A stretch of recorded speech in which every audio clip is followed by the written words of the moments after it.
what we call an autonomous weapon or a fully autonomous weapon is a weapon that can identify a target and decide to shoot at that target without any human intervention. A target could be it could be a building or a piece of equipment, but it can also be a person. And if it's on the battlefield, they may not be able to tell if that person is a civilian or a soldier, and that's one of the major risks these weapons pose.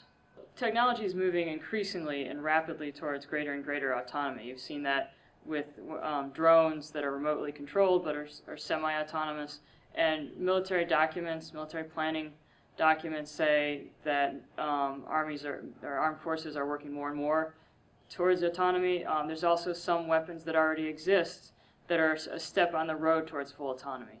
So although the fully autonomous weapons, the killer robots, don't exist yet, they're rapidly moving in that direction. We believe that industries are actually right now working on robotic systems that can select targets and kill targets without any human intervention or any human control. As soon as you mention it to people, their first reaction is, oh my gosh, no, this is not possible.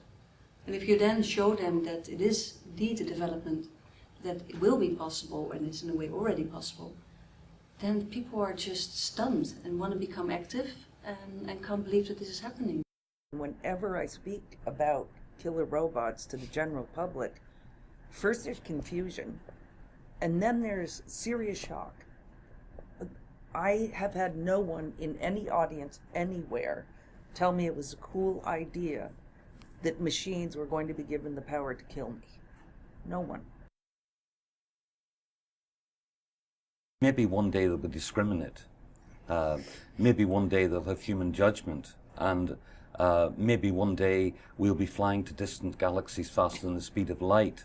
But in the meantime, back in the real world, they can't do those things.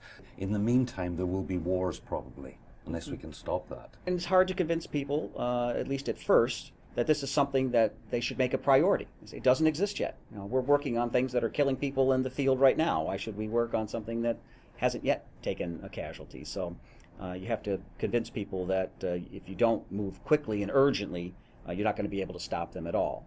I do not have to know how to build a killer robot to know that it is crossing a moral and ethical line for human beings to cede the power to decide who, when, where, and how to kill to a machine.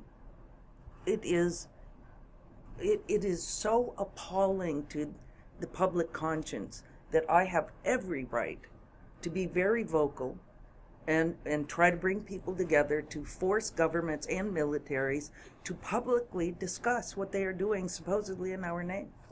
We've done it before, and we're going to do it again.